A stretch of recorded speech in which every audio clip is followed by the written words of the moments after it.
किसान योजना दीपावली उपहार पूर्वर चाषी खुशी खबर 21तम किस्ती को नहीं आसिला बड़ अपडेट।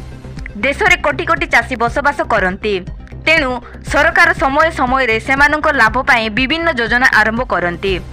चाषी को आर्थिक भाव में सशक्त करने केंद्र सरकार प्रधानमंत्री किसान सम्मान निधि योजना आरंभ करिसेंती।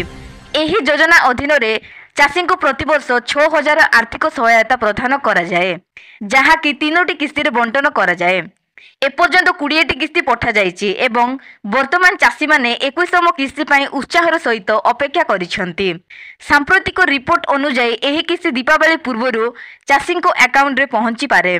आसंतु आमे आपनकु कहिबु जे एही योजना विषय रे कोन आसीछि अपडेट। 21तम किस्ती केबे आसी पारे।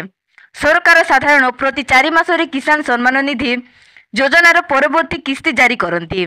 पूर्व 20तम किस्ती अगस्ट मासरे जारी करा जाइथिला, तेणु 21तम किस्ती नवेम्बर पाखापाखि मिली पारे।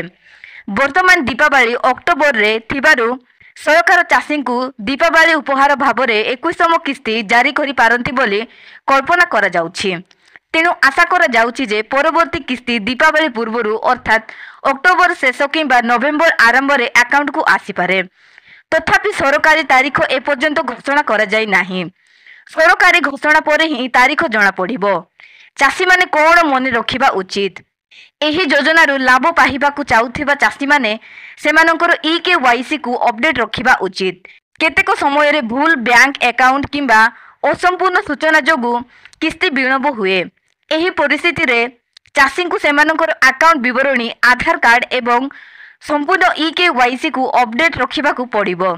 एहा सेमानकर किस्ती पाइबाकू सहज करिबो।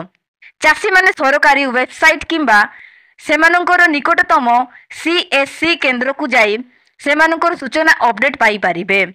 सर्वशेष किस्ती अपडेट पाई आपण नियमित भाव में सरकारी प्रधानमंत्री किसान योजना वेबसाइट जांच करंतु। आपण सेठारे किस्ती रिलीज विषय रे प्रथमे अपडेट पाई पारिबे।